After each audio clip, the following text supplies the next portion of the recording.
बिना वारंट गिरफ्तारी और सीधे बॉर्डर से डिपोर्ट। जी हां, भारत सरकार की नए इमिग्रेशन कानून 2025 ने पूरे बंगाल में हलचल पैदा कर दी है। उत्तर 24 परगना के हकीमपुर बॉर्डर पर उमड़ी ये भीड़ कोई आम भीड़ नहीं है। ये वो लोग हैं जो बांग्लादेशी हैं, जिन्हें अब अपनी पहचान उजागर होने का डर सता रहा है।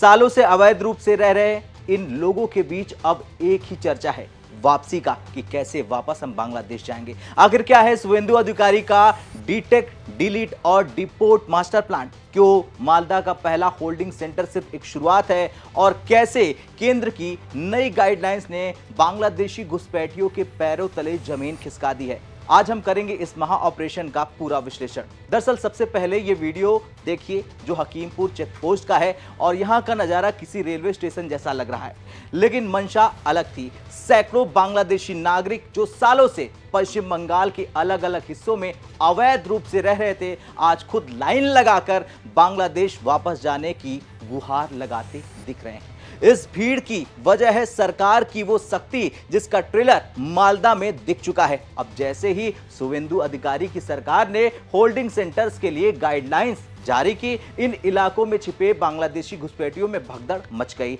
स्थानीय लोगों का कहना है कि उन्होंने पहले कभी ऐसी तस्वीरें नहीं देखी, जहां लोग पकड़े जाने के डर से खुद ही देश छोड़कर वापस अपने देश बांग्लादेश जा रहे हों। लेकिन सवाल यह है दोस्तों कि अचानक ये हुआ कैसे? दरअसल इसके पीछे है इमिग्रेशन और विदेशी अधिनियम 2025। ये कानून भारत की आंतरिक सुरक्षा के इतिहास में सबसे बड़ा बदलाव माना जा रहा है। अब हेड कांस्टेबल रैंक का अधिकारी भी संदिग्ध को बिना वारंट के उठा सकता है। शुवेंदु अधिकारी ने साफ कर दिया कि अब घुसपैठियों को कोर्ट में पेश करके सालों तक जेल में पालने की जरूरत नहीं है।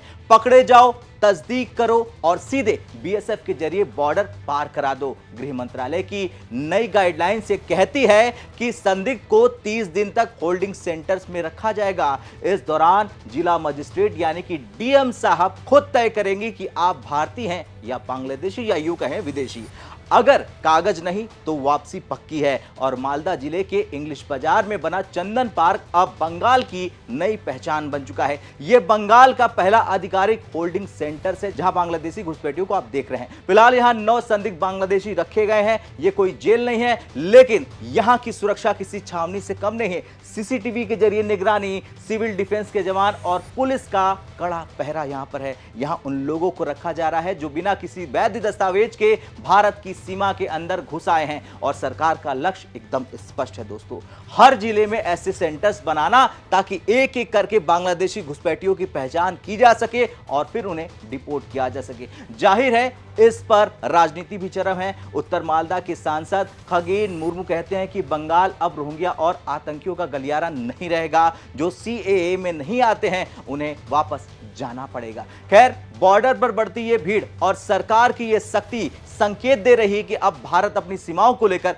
कोई समझौता नहीं करेगा। अब मेरा आपसे सवाल है दोस्तों, आपको क्या लगता है ये सीधे डिपोर्ट करने वाली नीति पूरे देश में लागू होनी चाहिए? क्या इससे घुसपैठ की समस्या जड़ से खत्म हो जाएगी? हाँ या ना में कमेंट कर अपनी राय जरूर दें। जय हिंद।